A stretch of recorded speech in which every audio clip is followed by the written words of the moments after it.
네, 아까 제가 좀 실수가 있었는데요. 양해를 구합니다. 우리 함께 양옆 앞뒤로 바라보시면서 우리 다시 한번 인사하겠습니다. 말씀을 잘 듣기 바랍니다. 우리 인사하겠습니다.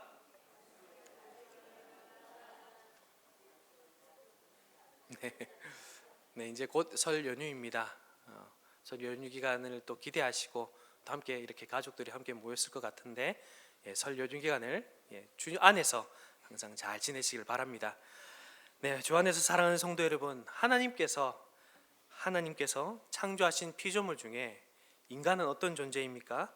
특별하게 하나님의 형상으로 지어진 창조물이죠. 내류문답 17문에 보면 이렇게 이 인간에 대해서 기록하고 있습니다.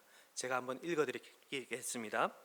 하나님께서는 다른 피조물을 만드신 후 사람을 남자와 여자로 창조하셨는데 남자의 몸은 땅의 흙으로 빚으셨으며 여자는 남자의 갈비뼈로 지으셨고 또 그들에게 살아있고 이성적이며 죽지 않는 영혼을 주시되 하나님의 형상대로 지식과 의와 거룩함에 있게 하시고 그들의 마음에 하나님의 율법을 주시고 그 율법에 따라 살 수 있는 능력도 주셨으며 다른 피조물을 다스리게 하셨습니다. 그러나 죄를 지을 수 있습니다. 이렇게까지 인간을 지으신 어떻게 인간을 지으셨는지에 대해서 우리는 그렇게 고백하고 있습니다. 자, 이렇게 여기에 보면 이제 결국은 이 인간의 존재 안에 하나님께서 새겨 놓으신 하나님의 영광이 바로 이런 것이다. 우리는 알 수 있습니다. 그러므로 인간은 자신의 존재 목적을 자신 속에서 찾기보다 어디에서 찾아야 될까요? 하나님이 지어주신 그 목적대로 발견해야 하는 것이죠. 하나님을 영화롭게 하고 그를 영원토록 즐거워하는 것이 바로 인간의 제일 되는 목적이다라고 할 수 있습니다. 그러나 인간은 어떻게 했죠? 그 목적을 바꾸어서 하나님의 영광 대신 자기의 영광을 취하고 또 자기의 이름을 높이며 자기의 영광을 더 높이기를 하다 보니까 하나님의 영광을 잃어버리게 됩니다. 모든 사람이 죄를 범하였음에 하나님의 영광에 이르지 못하더니 라고 말씀하고 있죠. 그래서 하나님은 이 잃어버린 영광을 회복하시기 위해서 누구를 보내셨을까요? 바로 자기 아들을 이 땅 가운데 보내셨습니다. 그러므로 예수님을 통하지 않고는 인간의 제일 되는 목적대로 살아갈 수가 없습니다. 그러므로 우리는 어떤 존재입니까? 참 행복자들이죠. 왜냐하면 예수님을 믿는 자라 하나님께서 주신 목적대로 살 수 있기 때문입니다. 성도 여러분, 예수님을 믿는다. 즉, 이 믿음은 우리가 막 믿어야 한다고 해서 믿어지는 것이 아니죠. 우리가 작년에 우리 수요 기도회를 통해서 믿음에 대해서 쭉 살펴봤는데 무엇보다 이 믿음은 하나님이 주신 뭐라고 합니까? 선물이다라고 합니다. 우리 속에 주신 것이죠. 이 믿음은 우리 마음에 주신 하나님의 선물입니다. 그런데요, 선물이지만 우리 마음 속에 감춰져 있지 않고 겉으로 드러나게 됩니다. 어떠한 방식으로 드러날까요? 바로 고백입니다. 입술의 고백, 우리 손과 발의 고백, 그리고 삶의 고백, 또 이 자리의 형제 자매들 사이에서의 우리의 고백, 그리고 마지막으로 세상 가운데 고백을 통해서 우리는 우리의 믿음을 증명합니다. 그래서 고백은 중요한 것입니다. 믿음을 표현하고 있기 때문입니다. 하나님께서 우리 각자의 마음에 주신 믿음은 사실 타인이 볼 수 없습니다. 그런데 하나님은 우리의 마음의 중심을 보시기에 이 믿음을 보시죠. 그런데 타인은 볼 수 없습니다. 그런데 고백은 볼 수 있는 것이죠. 하나님에게만이 아니라 사람에게 증명되는 믿음은 바로 고백을 통해서 이루어집니다. 그래서 고백이 중요한 것이죠.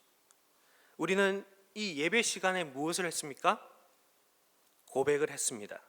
그리스도의 몸된 교회의 이 여러 증인들 앞에서 우리는 고백했습니다. 우리의 믿음을 고백으로 증명했습니다. 그런데 이 고백은 예배 속에 갇혀 있지 않습니다. 왜냐하면 오늘 이 주보에 보시면 알겠지만 성도의 삶은 세상이라는 법정 앞에서 인자 곧 주님을 시인하여야 하는 증인의 삶을 살아야 하기 때문입니다. 하늘 법정만 있는 것이 아닙니다. 이 땅의 세상도 법정입니다. 어떤 의미에서요? 우리의 말과 행동을 주목하는 세상 속 증인들 앞에서 살아가야 한다는 의미로서 세상 그 자체가 법정이다라고 할 수 있습니다. 세상 법정에 우리는 서 있는 것입니다. 저자도 나사렛 예수와 함께 있었던 자라고 증언하는 그 여종 앞에서 베드로는 어떻게 했습니까? 고백하지 못했지요. 예수님을 고백하지 못했습니다. 자신의 믿음을 증명하지 못했습니다. 물론 예수님은 이런 베드로를 용서해 주셨습니다. 다시 증인된 삶을 살 수 있도록 그렇게 그 고백의 자리에 다시 세우셨습니다. 다시 세상 법정에서 주를 시인하도록 세우십니다. 사랑하는 성도 여러분, 저는 앞으로 복음의 요약이며 믿음을 입으로 고백하는 틀인 이 사도신경을 살펴보려고 합니다. 그런데 먼저 이 앞서서 고백이 예수님을 믿는 우리에게, 인생의 제일 대든 목적을 위해서 살아가는 우리에게 없어서는 안 될 중요한 행위구나라는 것을 다시 한번 살펴보고 싶습니다. 이것을 통해서 하나님께 영광 돌리는 삶이 무엇인지를 살펴보려고 합니다. 자, 오늘 본문은 예수님은 자신을 믿는 제자들이 어떤 방식 가운데, 어떤 상황 가운데서 믿음을 고백하게 되는지에 대해서 가르치고 있습니다. 오늘 본문을 통해 예수님의 길을 따라가는 이 제자인 우리에게 주신 하나님의 교훈을 함께 듣겠습니다. 먼저 우리 마태복음 32장으로 이렇게 함께 한 목소리로 읽어보겠습니다. 마태복음 10장 32절입니다. 시작. 누구든지 사람 앞에서 나를 시인하면 나도 하늘에 계신 내 아버지 앞에서 그를 시인할 것이요. 아멘. 여기서 예수님을 시인한다는 이 말이 무엇입니까? 이 말은 시인한다, 이 헬라어로 호몰로게오라는 뜻인데요, 사실 이 말은 법정적인 용어입니다. 신문의 맥락에서 하는 공개적으로 고백한다라는 의미입니다. 사람들 앞에서 나를 시인한다, 즉 신문하는 자리에서 네가 나를 고백한다라는 뜻이죠. 자, 우리가 마태복음 10장을 읽었는데 마태복음 이 10장 초반에는 어떤 내용이 나오냐 하면요, 예수님께서 12 제자들을 부르시고 예수님께서 제자들에게 능력을 주시고 가르치시고 나서 어떻게 하십니까? 세상 가운데로 파송하고 계십니다. 주님을 대적하는 세상 속으로 이들을 보내시죠. 그러면서 예수님이 이렇게 말씀하십니다. 너희 앞에 분명히 두려운 일이 있을 거야. 그 일이 무엇일까요? 그러려면 앞의 내용을 좀 살펴봐야 되는데요, 마태복음 10장 16절에서 19절에 보면 이런 내용이 나와 있는데, 우리 16절부터 19절인데 제가 16절 읽고 우리 교독 한번 해보겠습니다. 16절을 제가 먼저 읽겠습니다. 보라, 내가 너희를 보냄이 양을 이리 가운데로 보냄 같도다. 그러므로 너희는 뱀같이 지혜롭고 비둘기같이 순결하라.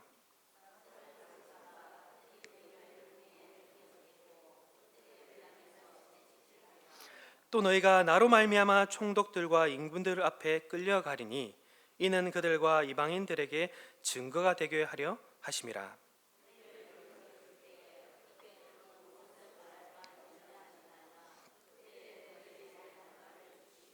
자, 여기서 보시면 너희가 어디로 끌려간다고요? 이 끌려간다는 말이 조금 부정적인 의미로 보이죠.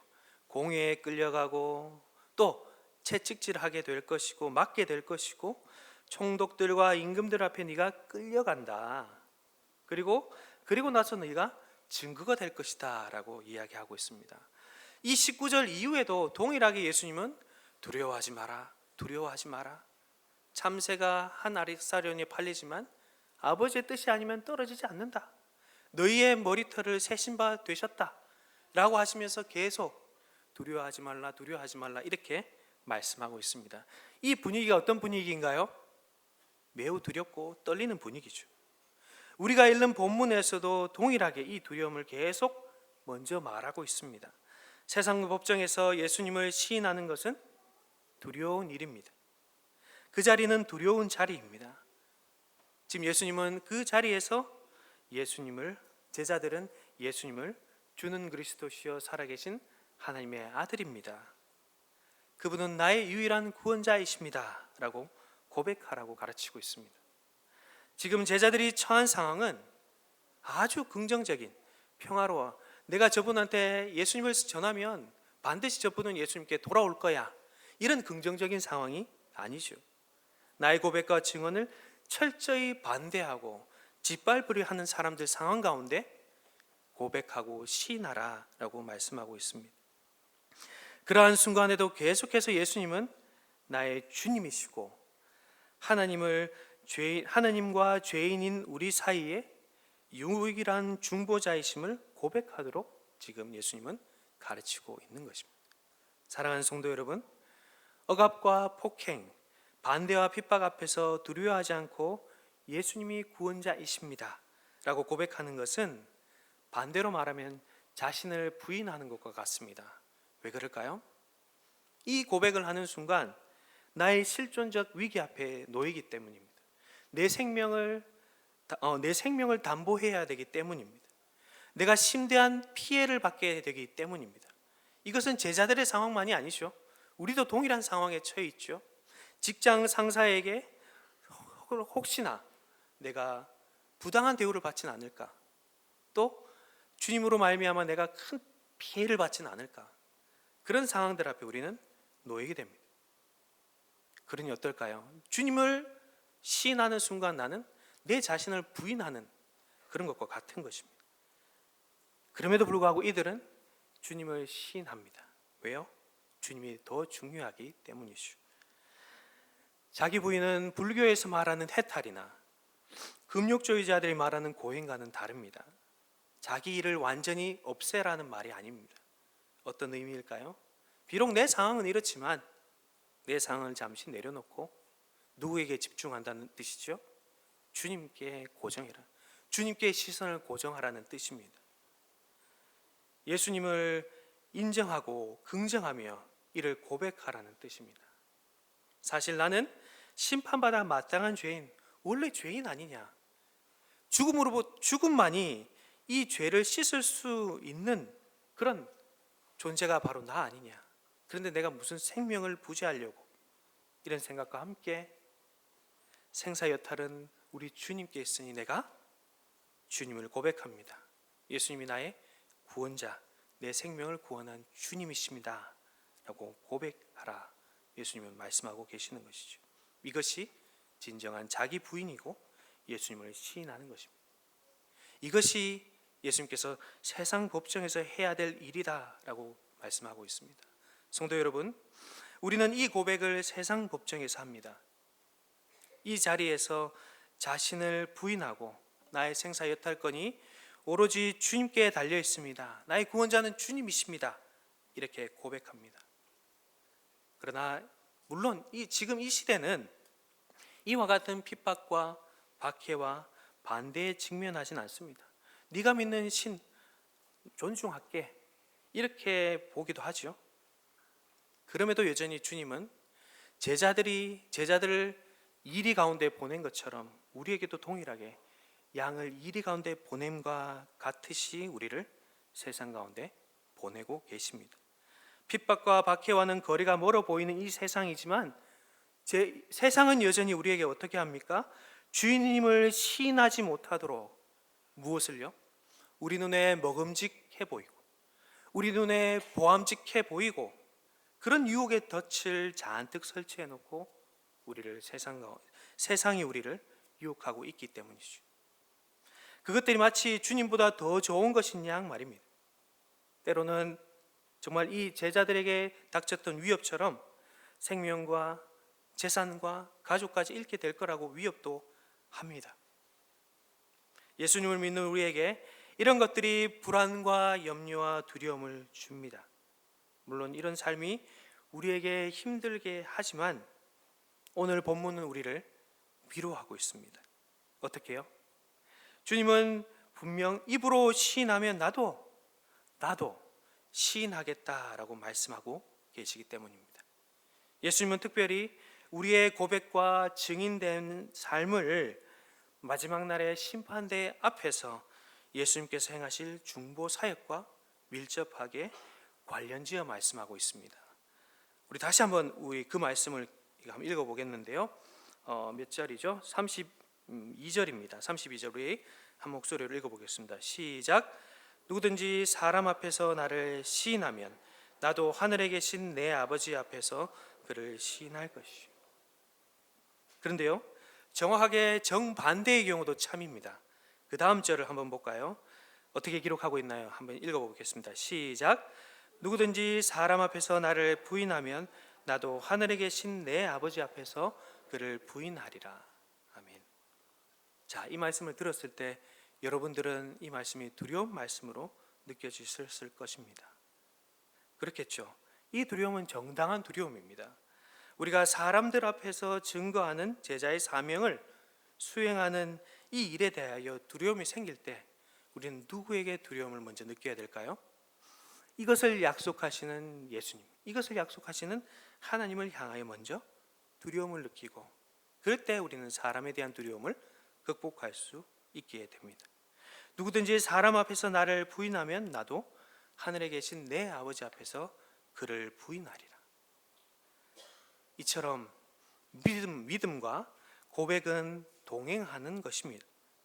떨어질 수 없는 것입니다. 설사 어떤 사람들은 이렇죠. 그냥 마음속으로만 예수님을 나의 중보자라고 믿으면 되지 않겠느냐, 예배 속에서 그냥 조용하게 고백하며 살면 되지 않겠느냐라고 질문하는 분들이 있을 줄로 압니다. 앞에서도 말씀드렸지만 하나님께서 마음을 주실 믿음은 사람들에게는 보이지 않지요. 사람들은 입으로 시인하는 그 고백을 보게 됩니다. 세상 사람들은 말과 행동을 통해 자기를 부인하고 예수님을 시인하는 모습을 보게 됩니다. 그래서 로마서 10장 10절에서 이렇게 기록하고 있습니다. 사람이 마음으로 믿어 의에 이르고, 뭐라고 기록합니까? 입으로 시인하여 구원에 이르느니라. 이것은 예배의 맥락뿐만 아니라 사실 우리의 삶 속의 맥락도 동일하게 적용될 수 있습니다.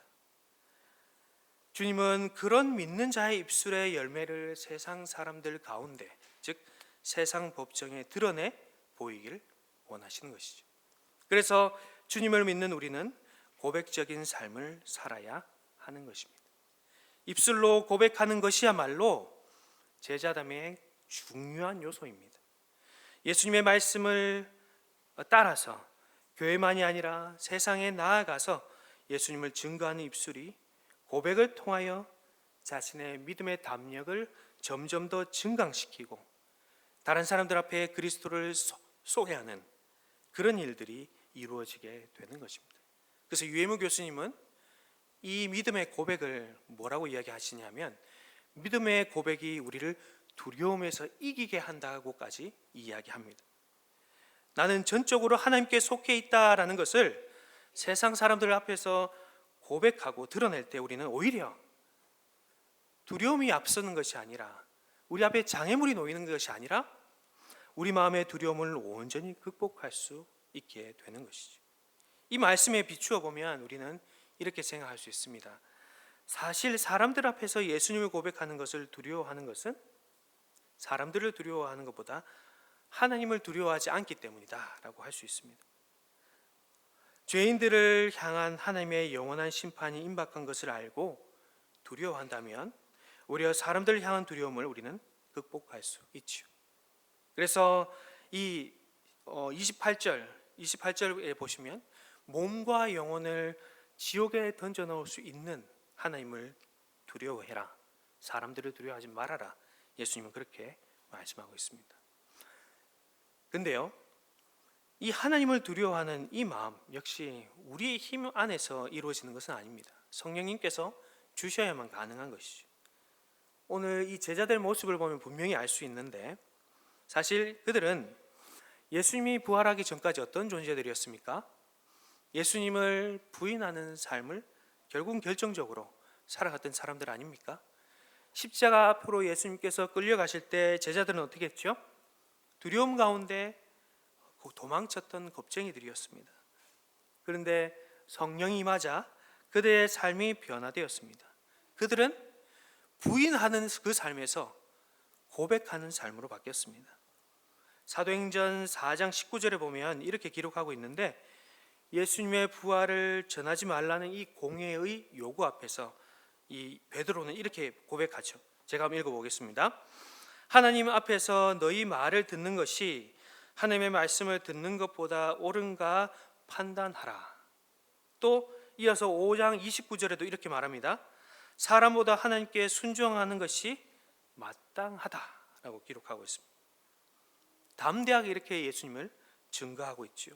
마지막 심판과 하늘에 계신 예수님께서 우리를 위해 중보하심을 믿는 사람은 믿음을 불러일으키는 성령님의 도우심으로 말미암아 이 땅에서 예수님을 세상의 법정 가운데서 고백하게 되는 것입니다. 성도 여러분, 근데 이 본문만 우리가 집중해서 보다 보면 오해가 생길 수 있습니다. 고백을 해야 구원을 받는 것처럼 그렇게 질문하게 됩니다. 그러나 이것은 본문을 오해한 것입니다. 사실 공적인 고백이야말로 이 아까 앞에서 말씀드렸던 것처럼 성령님의 은혜, 하나님의 은혜로 말미암아 된 것입니다. 자, 우리가 읽었던 본문 앞에 보시면 10장 20절에 이렇게 기록하고 있죠. 마태복음 10장 20절입니다. 제가 한번 읽어보겠습니다. 말하는 이는 너희가 아니라 너희 속에서 말씀하시는 이 곧 너희 아버지의 뭐라고요? 성령이니라 라고 말씀합니다. 또 우리가 알고 있는 그 유명한 구절 마태복음 16장 16절에 베드로의 고백을 향해서 예수님께서 말씀하신 17절에 보면 이렇게 기록합니다. 바요나 시몬아 네가 복이 있도다. 이를 네가 알게 한 이는 혈육이 아니요 하늘에 계신 내 아버지이시니라 라고 말씀합니다. 우리의 고백은 무엇보다도 성령님의 은혜로 말미암아 된 것입니다. 물론 예수님의 가르침을 받아야 하는 우리 각각 개인은 우리가 예수님을 부인하면 우리도 예수님을 부인한다는 그 말씀을 통해 경고를 받지요. 그러나 이 경고는 단순히 예수님이 협박을 하기 위한 것은 아닙니다. 당연하겠죠. 마음으로만 믿으면 되지라는 이 순진한 생각, 이 생각에 참된 제자의 길을 가기 위해서 예수님께서는 무엇이라 말씀하시냐면 바로 고백하는 믿음을 너희가 선물로 받아야 한다는 것을 오늘 이 말씀을 통해 가르치고 있습니다. 고백하는 믿음입니다. 그렇다고 우리 주님을 마치 우리가 예수님을 고백하도록 몰아세우는 그런 주님으로 오해하시면 결코 안 될 것입니다. 베드로를 계속 예를 들고 있는데 베드로는 위대한 신앙 고백을 하고도 어떻게 했죠? 예수님을 부인하는 그런 잘못을 범하게 됩니다.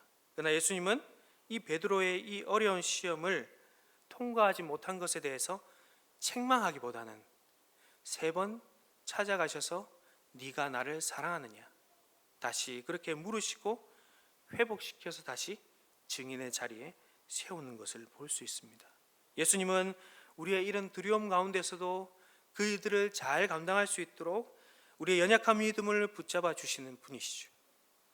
만일 예수님께서 몇 번의 기회만으로 우리에게 그 기회를 통해서 심판하시는 분이시라면 우리는 벌써 몇 번이고 심판을 받아 마땅한 존재들이었습니다.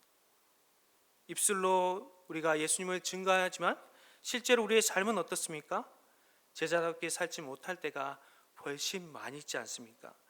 입술로는 예수님을 믿는다 하지만 행위로는 부인할 때가 얼마나 많이 있습니까?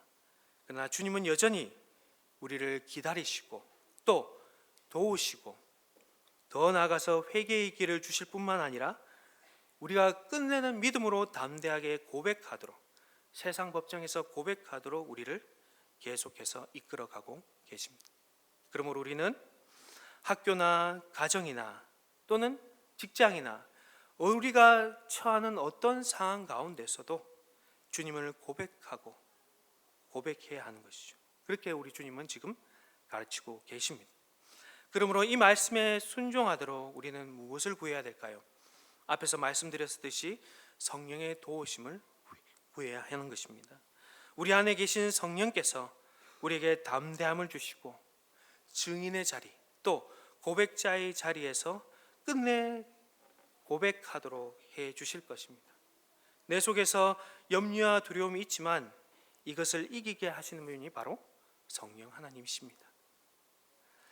주 안에서 사랑하는 성도 여러분, 고백하는 믿음을 선물로 받은 자는 바로 오늘 이 본문의 말씀처럼 세상 사람들 앞에서 고백하는 자의 삶을 살아갑니다. 우리의 증거, 우리의 작은 고백이 무슨 큰 변화를 그들에게 일으킬 수 있겠냐라고 생각할지 모르겠습니다. 그러나 그런 것들을 떠나서 예수님은 엄청난 약속을 하신 것이죠. 예수님께서 하늘 법정에서 너희가 시인할 때 나도 아버지 앞에 너희를 시인하겠다라고 약속하셨기 때문입니다.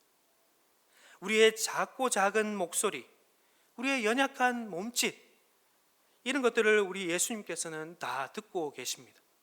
다 보고 계십니다.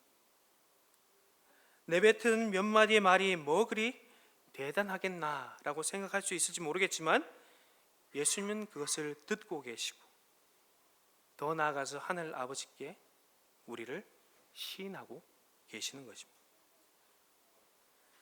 이것은 분명 두려움 속에 움츠러드는 우리를 향해서 경고하시긴 하지만 더 나아가 다시 일어나 고백자의 삶을 살던 우리를 위로하고 격려하는 말씀입니다. 이를 통해 주께서 자기를 부인하고 담대히 주님을 시인하며 사는 우리를 날마다 위로하고 격려하실 것입니다.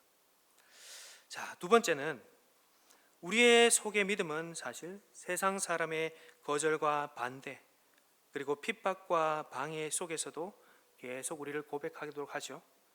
그러나 이 고백은 고백으로 끝나지 않습니다. 오늘 우리 본문 34절 우리 한 목소리로 한번 읽어보겠습니다. 34절입니다. 10장 34절. 네, 시작. 내가 세상에 화평을 주러 온 줄로 생각하지 말라. 화평이 아니요 검을 주러 왔노라. 아멘. 원래 예수님 어떤 분이시죠? 예수님께서 이 땅에 오신 목적이 무엇이죠? 하나님과 사람 사이에 무엇을 이루도록 하시려고 오셨죠? 바로 평화, 화평을 이루도록 하려고 오셨습니다. 그런데 오늘 본문은 어떻게 말씀하십니까? 화평이 아니라 검을 주러 왔다라고 말씀합니다. 예수님의 십자가의 사역은 화평의 사역이었습니다. 에베소서 2장 13절로 15절에 그 의미를 사도 바울은 이렇게 기록하고 있죠. 그는 우리의 화평이시다. 둘로 하나를 만드사 원수된 것 곧 중간에 막힌 담을 자기 육체로 허시고, 그리고 그 제일 마지막 쪽에 보시면 한 세 사람을 지어 화평하게 하시고. 예수님의 사역이 무슨 사역이라고요?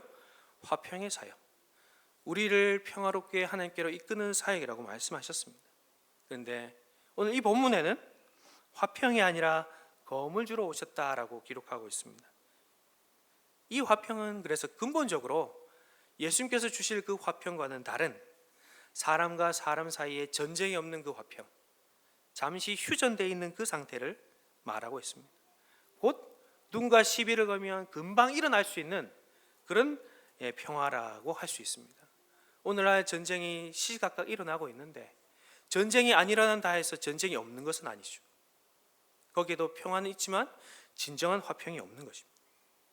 제자는 이제 이런 세상의 평화를 누리는 것에 만족하지 말라고 예수님께서 말씀하시면서 이것과는 구별된 삶을 살도록 이끌어 가십니다. 그래서 예수님이 이 땅 가운데 오신 것입니다.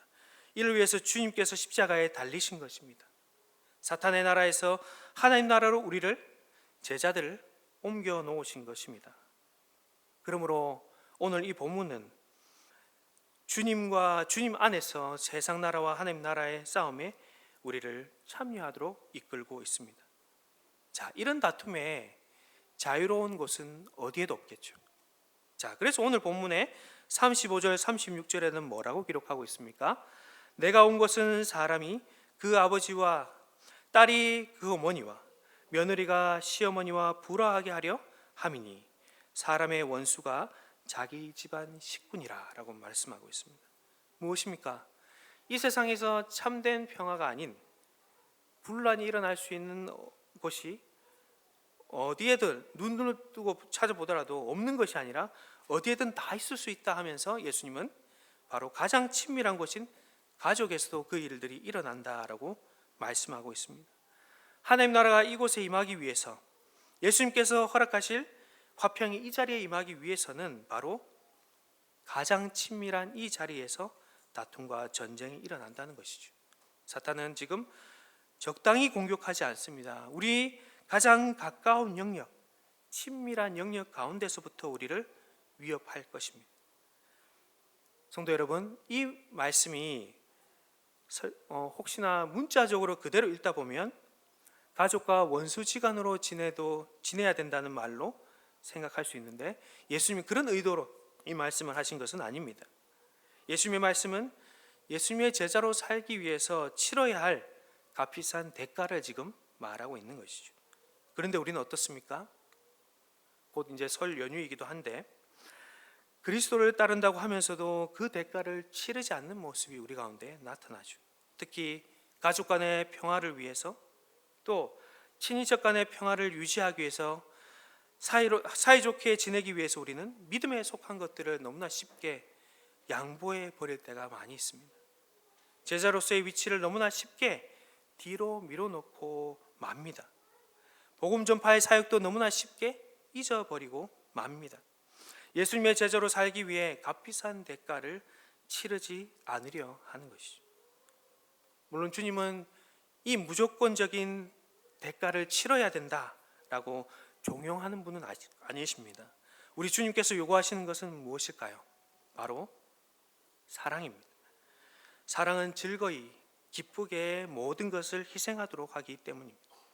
그래서 오늘 이어서 37절에 보면 이렇게 기록하고 있죠. 아버지나 어머니를 나보다 더 사랑하는 자는 내게 합당하지 아니하고 아들이나 딸을 나보다 더 사랑하는 자도 내게 합당하지 아니하며 라고 말씀하고 있습니다. 예수님 여기에 지금 사랑을 말씀하십니다. 싸우는 것을 사랑으로 싸우라고 말씀하시죠. 예수님은 결코 부모와 자식 사이에 사랑하지 말고 가족을 내팽개치라고 말씀하지 않으십니다. 부모가 자식을, 자녀가 부모를 사랑하는 것은 십계명에 어울리는 말씀입니다. 가족은 우리가 마땅히 사랑하고 섬겨야 할 대상입니다. 그런데 예수님은 누구신가요? 마땅히 사랑해야 될 대상일 뿐만 아니라 최고로 사랑해야 할 대상이시죠. 우리가 마음을 다하고 뜻을 다하고 힘을 다하여 사랑해야 할 하나님이십니다. 성도 여러분, 믿음의 열매로서 신앙 고백은 입술로서만 아니라 삶의 태도로서 드러나게 됩니다. 신앙 고백은 우리 전 존재를 거는 의지로 드러나며 이것은 마음속 깊은 곳으로부터 추구하는 사랑으로 드러납니다. 오늘 이 말씀을 통해서 우리는 무엇을 알 수 있을까요? 법정 앞에 주님을 시인하는 자들은 주님을 그 무엇보다도 배타적으로 사랑하는 자들이 되어야 한다는 것을 오늘 이 말씀을 통해 알 수 있는 것이죠. 우리는 그 무엇보다도 더욱 주님을 사랑해야 합니다. 제자의 길을 걷게 하는 것 역시 사실은 주님을 향한 우리의 마음속에 불타는 사랑이 이끌어 갑니다. 이것은 단지 사랑해야 한다는 요구가 아닙니다. 물론 마땅하기 때문에 우리는 주님을 사랑해야죠. 하지만 그 무엇보다도 나를 더 사랑하라고 주님께서 요구하시는 그 요구에 앞서서 주님이 마땅히 사랑받아야 할 대상이기 때문에 주님을 사랑해야 합니다. 맞습니까? 정말 그렇죠. 그는 은혜로우신 분이십니다. 자비와 사랑이 그리고 긍휼이 풍성한 분이십니다. 그는 영광과 존귀와 위엄이 무한히 크신 하나님이시면서도 동시에 겸손하여 온유하여 우리에게 양식을 주시기 위해 찾아오시고 우리에게 생명을 주시기 위해 찾아오신 사랑이 많은 분이시죠. 그러니 우리는 어떻습니까? 주님을 알면 알수록 우리가 드리는 사랑이 얼마나 부족한지를 깨닫게 됩니다. 우리가 마땅히 드려야 할 사랑이 얼마나 부족한지를 우리는 주님의 그 사랑을 보고 깨닫게 되지요. 무엇보다 십자가 위에서 베푸신 그 사랑을 깨달으면 깨달을수록 하나님께서 우리에게 모든 것을 다 주셨구나 하는 것을 깨닫게 됩니다. 그 사랑을 받은 사람은, 그래서 주님을 시인하는 사람은 바로 십자가의 그 길을 사랑하지 않을 수 없게 되는 것이죠. 영광스러운 부활의 날이 오기까지 내가 사랑하던 것을 모두 부인하고 주님을 가장 사랑하는 그 자리, 십자가의 그 길을 묵묵히 걸어가게 될 것입니다. 그래서 예수님은 38절에서 이렇게 기록하고 있는 것이죠. 또 자기 십자가를 지고 나를 따르지 않는 자도 내게 합당하지 아니하니라. 가장 친밀했던 가족을 향해서 주님은 그 시선을 어디로 돌리라고 말씀하고 계십니까? 주님께로 돌리라고 말씀하고 있습니다. 그래서 주님은 3번 주님을 부인한 베드로를 향해서 사랑을 회복하시는 모습을 볼 수 있습니다. 네가 나를 사랑하느냐? 네가 나를 사랑하느냐? 네가 나를 사랑하느냐?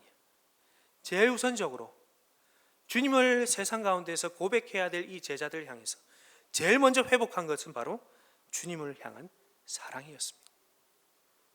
주님의 사랑이 회복되자 그는 주저함없이 예수님을 고백하는 자로 다시 섰던 것이죠.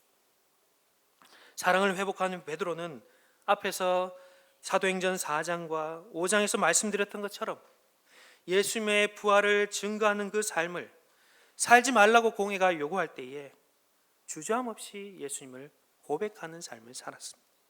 왜요? 주님을 가장 사랑했기 때문이죠. 성도 여러분, 믿음을 입술로 고백하는 자는 주님을 진정으로 사랑하는 자입니다. 주님을 진정으로 사랑합니다.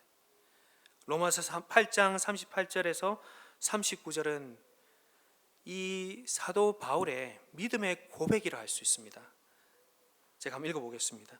내가 확신하노니 사망이나 생명이나 천사들이나 권세자들이나 현재일이나 장래일이나 능력이나 높음이나 깊음이나 어떤 피조물이라도 우리를 우리 주 그리스도 예수 안에 있는 하나님의 사랑에서 끊을 수 없으리라. 이것은 신학적인 진술이 아닙니다. 사도 바울이 믿음으로 지금 교회, 즉 로마 교회를 향하여 고백하고 있는 것입니다. 하나님의 사랑을 믿기 때문에 그렇게 고백하는 것이죠. 하나님 그렇습니다. 하나님은 자신의 사랑 안에 있는 우리를 포기하지 않으십니다. 또 다른 어떠한 것에게도 우리를 빼앗기지 않는 사랑으로 우리를 사랑하십니다. 이것을 사도 바울은 지금 믿음의 고백을 하고 있습니다. 자, 그렇다면 우리는 어떨까요? 우리가 그런 사랑을 누리고 있고 그 사랑을 정말 믿고 있다면, 그 사랑이 결코 나를 떠나지 않는다고 믿는다면 우리는 동일하게 믿음의 열매로서의 고백으로 증명해야 합니다. 그것이 바로 오늘 본문에 사람이 그 아버지와 딸이 어머니와 며느리가 그 어머니와 그 시어머니와 불화하게 하려 함이라. 나에게 가장 가까운 존재보다도 더 주님을 사랑하는 존재가 되어라. 되겠습니다. 그렇게 살겠습니다. 라고 고백하게 된다는 것이죠. 우리 안에 가장 가까운 질병과 또는 경제적 파산과 또는 여러 가지 어려움들과 그리고 나에게 가장 가까웠던 돈과 또 건강과 또 나의 가족들이 나를 주님의 사랑으로부터 멀게 할 때마다 우리는 어떻게 해야 됩니까? 주님을 세상 법정에서 시인하듯이 사랑으로서 주님을 가장 사랑함으로써 우리는 다시 시인해야 하는 것이죠. 그런 자들이 바로 고난을 견딜 수 있고 죽음 앞에서도 뒤로 물러서지 않는 고백자들이 되는 것입니다. 하나님의 사랑 안에 있는 나를 갈라놓을 것은 이 세상에 어디에도 없다 라고 고백하며 살아가게 되는 것입니다. 이 사랑, 아가서 8장 7절에는 이렇게 기록합니다. 많은 물도 그 사랑을 끄지 못하겠고 홍수라도 삼키지 못하리니 사람이 그 온 가산을 다 주고 사랑과 바꾸려 할지라도 오히려 멸시를 받으리라. 이 사랑, 그리스도께서 신부에게 주신 사랑, 또 그리스도인들의 부부간의 그 사랑을 표현하고 있는데요. 예수님의 사랑을 표현하고 있습니다. 사랑은 죽음보다 강합니다. 그래서 기꺼이 사랑하는 주님을 위해서 우리는 비로소 자기를 부인하고 자기의 생명을 드릴 수 있는 것이죠. 그래서 예수님은 39절 마태복음 10장 39절에 이렇게 이어 기록하고 있습니다. 자, 39절 한번 읽어보겠습니다. 시작. 자기 목숨을 얻는 자는 잃을 것이요 나를 위하여 자기 목숨을 잃는 자는 얻으리라. 아멘. 주 안에서 사랑하는 성도 여러분, 우리는 우리 교회를 예수님의 거룩한 신부라고 믿습니다. 우리 주님께서 마침내 다시 오셔서 진정한 평화를 주시기까지 우리는 이 세상에서 값비싼 대가를 지불해야 합니다. 그 대가가 무엇일까요? 주님을 더 사랑하기 위해서 포기해야 될 대가를 말하죠. 주님을 사랑하는 것이 우리가 세상에서 싸울 수 있는 검입니다. 주님은 화평을 주러 오신 것이 아니라 검을 주러 오셨다 했습니다. 그 검은 바로 주님을 가장 사랑하는 것입니다. 세상이 우리를 주님에서 멀어지게 하는 그 싸움에서 우리가 이길 수 있는 방법은 예수님을 가장 사랑하고 예수님께 충성하고 예수님을 자랑하는 것입니다. 예수님께서 십자가를 지고 사랑하신 것처럼 우리도 자기 몫에 태인 십자가를 지고 주님을 사랑해야 합니다. 그때 주님은 십자가의 사랑으로 우리를 위해 승리하신 것처럼 우리도 승리하게 될 것입니다. 주님은 세상 속에서 나를 사랑하고 계신 주님을 고백한 자들을 결코 외면하지 않을 것입니다. 마지막으로 사랑하는 성도 여러분, 삶과 죽음의 갈림길 속에서 우리는 우리의 믿음을 날마다 고백하며 살아갑니다. 삶과 죽음의 갈림길 무엇일까요? 세상 법정입니다. 우리 입술의 고백과 우리의 삶의 고백을 지켜보는 증인들이 있습니다. 삶 무엇일까요? 주를 부인하고 나의 일시적인 생명을 연명하기 위한 삶을 볼 것인가? 아니면 죽음 이후에도 누리게 될 영원한 생명을 위해 나를 부인하며 주님을 시인하는 모습을 볼 것인가? 세상 법정은 이 두 가지를 우리에게 요구하고 또한 우리를 볼 것입니다. 또 한편으로 주를 부인함으로 우리의 평안함과 안락함을 누리며 살아가려는 모습, 삶이죠. 때로는 아니면 애굽의 모든 보화보다도 주님을 최고의 가치로 알고 나를 부인하고 주님을 시인하는 그 모습을 세상 법정의 증인들은 우리를 보면서 살펴보고 있습니다. 그런 자리에서 우리는 바로 이 입술로 삶으로 고백합니다. 그러나 우리는 어떻습니까? 12명의 제자들이 주님을 시인하기를 부인하고 두려워서 도망쳤던 것처럼 그 자리를 도망치려 합니다. 핍박과 박해가 없는 평화로운 시대에도 불구하고 우리도 여전히 핍박과 박해는 없지만 우리를 넘어뜨리는 유혹 앞에서 주님을 부인하고 나를 시인할 때가 많이 있습니다. 앞에서도 말씀드렸지만 직장의 여러 가지 상황들, 또한 은밀한 가운데 내가 짓는 죄들, 그리고 내가 갖고 싶은 욕망들, 이것들이 나를 사로잡아 이미 이웃을 섬기고 계시는 주님을 부인하고 살아갈 때가 많이 있습니다. 사랑하는 성도 여러분, 그런데 이것을 기억하십시오. 우리 고백의 원동력은 우리에게 있지 않다는 사실 말입니다. 우리의 고백의 원동력은 누구일까요? 바로 모든 고백의 배후에는 충성스러운 증인 대신 예수 그리스도께서 계십니다. 예수님도 공회와 빌라도 법정 가운데 고백하셨습니다. 권력자들 앞에서 예수님은 자신을 향해 이미 이루어질 일들에 대해서 선한 증언을 하셨지요. 뭐라고 증언하셨습니까? 네가 그리스도냐라고 공회가 이야기할 때에 예수님은 내가 정말 그다, 인자 즉 사람의 아들이 권능자의 우편에 앉아 있는 것을 너희가 볼 것이고 하늘 구름에 타고 오는 것을 너희가 보리라 하고 증언하고 계십니다. 예수님은 정말로 이 증언처럼 다시 오실 것입니다. 그것을 우리 하늘 아버지께서 그의 증언이 확실함을 증명하시려고 어떻게 하셨습니까? 부활로서 그를 세상 가운데 우뚝 서게 하셨죠. 제자들은 그 부활을 받기에 주님의 증언이 확실함을 믿고 오직 그에게만 죽지 아니함이 있구나, 우리가 어떠한 상황 가운데서도 주님으로 말미암아 죽지 않겠구나 하는 것을 알고 죽음을 넘어 고백하는 삶을 살게 됩니다. 세상 법정 앞에서 고백의 본을 보이신 주님처럼 우리도